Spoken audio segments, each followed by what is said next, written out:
GK की strategy या ये कहें एसएससी में अच्छी रैंक लाने की स्ट्रैटेजी इज़ वेरी सिंपल। आपको वो सब कर लेना है जो बाकी के कैंडिडेट्स कर रहे हैं। Hello everybody, welcome back to the channel.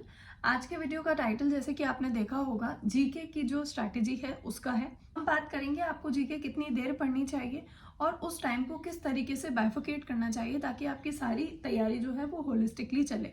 Similarly मैंने मैथ्स और इंग्लिश पर भी ऐसे वीडियोस बना रखे हैं, तो अगर आपने देखे हैं तो आपको पता होगा कि मैं आपको इनमें यही समझाने की कोशिश करती हूँ कि what should be your mindset while studying.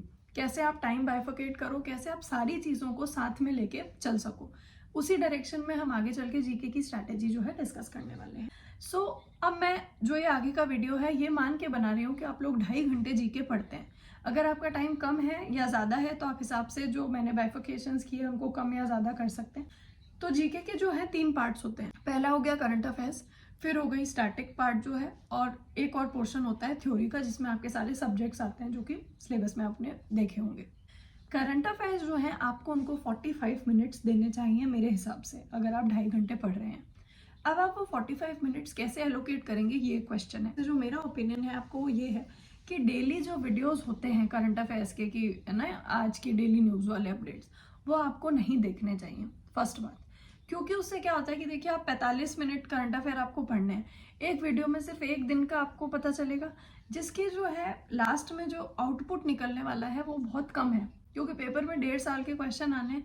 तो इस हिसाब से मैं आपको ये कहना चाहूँगी कि आप करंट अफेयर कीजिए, मंथली करंट अफेयर्स कीजिए, और कोई भी 3 सोर्सेज पकड़ लो आप, जिसमें आपको जो मंथली मैगजीन्स होती हैं या फिर किसी ने कोई मंथली वीडियो बना रखा है सिर्फ उनको आपको रेफर करना है। जैसे जब मैं थी मेरे टाइम पर मैंने एक ग्रेड अप की वो ले ली, एक जो है वाईफाई स्टडी की मंथली मैगजीन ले ली। तो इससे क्या होता था, 2 चीज़ें बैलेंस हो जाती थी। और एक हो गया जो कि कोई क्वेश्चंस होते हैं, जैसे कि 300 मोस्ट इंपॉर्टेंट क्वेश्चंस इस महीने के। इस तरीके से आपको अपनी स्ट्रैटेजी जो है आगे की करंट अफेयर्स जो है उसको फॉलो करना चाहिए।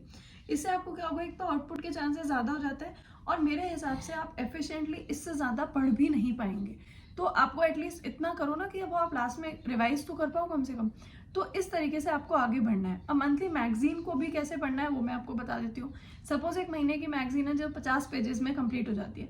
आप उसको डिवाइड कर लो कि मुझे जैसे 15 दिन में उसको कंप्लीट करना है, तो 50 डिवाइडेड बाय 15 उतने पेजेस आप रोज करो। ऐसे आपको 2 मंथली मैगजीन करनी है। और एक हो गया जो क्वेश्चन है कि इंपॉर्टेंट क्वेश्चंस इस महीने के, वो जो भी आपको यूट्यूब चैनल, जो भी आपकी किसी की पीडीएफ आपको पसंद की बात नहीं होती है एक्चुअली, मतलब जो आपका बाकी के लोग कर रहे हैं जो कि एक अच्छा सोर्स है, उसको आप पकड़ के प्रिपरेशन करो। इससे एक तो आपको कॉन्फिडेंस आ जाएगा कि हाँ आई हैव डन इनफ, इतने में से आया तो बहुत अच्छी बात है, और नहीं आया तो मैं इससे ज़्यादा नहीं कर सकता था। ये एक बहुत बड़ा फैक्टर होता है जो आपके दिमाग में होना चाहिए कि मैं जितना पढ़ सकता हूँ या मैं पढ़ सकती हूँ उतना मैंने कर लिया। ये बात हुई करंट अफेयर्स की। नेक्स्ट हम बात करेंगे स्टैटिक की। अब स्टैटिक आपको कितनी देर करनी है, तो 25 मिनट्स करनी है मेरे हिसाब से। अब पहली बार जब आप जीके पढ़ते हो ना, तो आप, मुझे ऐसा लगता है कि आपको ये नहीं सोचना चाहिए कि मैं अभी फर्स्ट रीडिंग में सब कुछ याद कर लूँ। आप पूरा उसको अटेंटिवली पढ़ो, देखो उसमें क्या लिखा है। कई चीज़ें आप शायद पहली बार पढ़ रहे होगे, कई चीज़ें हमने पहले भी पढ़ी हुई होती है, तो वो दिमाग क्या होता है अपने आप उनको कंपाइल करता है। बट आप मान के चलो, आप अगर इस स्ट्रैटेजी से पढ़ोगे ना, तो आप एग्जाम से पहले इसको 2-3 बार जो है कंप्लीट कर लोगे आराम से। तो आपको क्या कोशिश होनी चाहिए कि मैं सबसे ज़्यादा अटेंटिवली उस चीज़ को पढ़ पाऊँ। कोशिश करो स्टैटिक को ट्रिक से याद करने के लिए, जिसका जो सबसे अच्छा चैनल है that is crazy GK tricks. ये मैंने पढ़ा था, इनसे बहुत सारी चीज़ों में हेल्प हो जाती है, और आपको एक टेक्निक है ना वो आ जाती है कि कैसे नॉर्मली हम ऐसे नहीं पढ़ते जब हम स्कूल में होते हैं, बट एसएससी या कोई भी आप कॉम्पिटिटिव एग्जाम देते हैं ना, तो कुछ ट्रिक्स हमें फॉलो करनी पड़ती हैं। तो उससे आपका जो है, मेरी प्रिपरेशन बहुत ही, मतलब एक मैं कहूँगी कि अच्छी प्रिपरेशन हुई, जिससे मुझे कॉन्फिडेंस मिल गया। तो ये हमने बात की स्टैटिक की, आपको 25 मिनट्स पढ़नी है। और करंट अफेयर्स की मैंने बात करी, जिनको आपको 45 मिनट्स करना है, किन्हीं भी 3 सोर्सेज से करना है, और बाकी का आप जो है रिपीटेशन वीडियो को पीछे जाके देख सकते हैं। I would not waste time. आगे हम बात करेंगे सब्जेक्ट्स की, जो भी हमारे टोटल सब्जेक्ट्स हैं, इनको आपको मेरे हिसाब से 80 मिनट्स जो है देने चाहिए। अभी मैंने 2.5 घंटे यानी 150 मिनट्स के हिसाब से डिवाइड किया, आप देख लीजिए। 80 मिनट्स में आपको क्या करना है, 45 मिनट्स तो देने हैं सब्जेक्ट को। सब्जेक्ट का क्या मतलब, थ्योरी। अब अगर आपने कोई कोर्स लिया हुआ है तो ये आपका वीडियो हो सकता है, और अगर आपने कोई बुक खरीदी हुई है तो वो बुक हो गई। अब सब्जेक्ट्स की भी जो थ्योरी है वो आपको 2 जगह से करनी है, कोई भी 2 जगह जो आपको अच्छी लगती हो। सेम चीज़ देखेंगे आप, आपको क्या पता चलेगा कि 60-70% चीज़ें ऑब्वियसली सेम होगी। अब हिस्ट्री चेंज तो नहीं हो जाएगी, बट क्या होता है कोई टीचर का हो सकता है कि उन्होंने कुछ एक्स्ट्रा बातें बता दी जिससे आपकी तैयारी और अच्छी हो गई। तो ये जो 30% चीज़ें होती है ना जो अलग होती है, वो आपको बाकी लोगों से अलग स्टैंड आउट करती है और आपकी रैंक को इम्प्रूव करती है। एक मेरा मानना है कि जब भी हम प्रिपरेशन करते हैं, बात थोड़े टाइम के बाद क्या हो जाती है, रैंक लाने की, ड्रीम पोस्ट लेने की। तो ये सारी जो चीज़ें हैं वो उसमें आपको हेल्प करती हैं। तो मैंने आपको क्या बताया, 45 मिनट्स आप लोग उस सब्जेक्ट की वीडियो देखेंगे जो आप टोटल किसी भी 2 सोर्सेज से आप कर सकते हैं। आप ऐसा भी कर सकते हैं कि एक से आप वीडियो देख लो, आपको एक बेसिक आइडिया मिल गया सब्जेक्ट क्या है, क्या चैप्टर है, और एक किसी और कोर्स की आप पीडीएफ भी पढ़ लीजिए।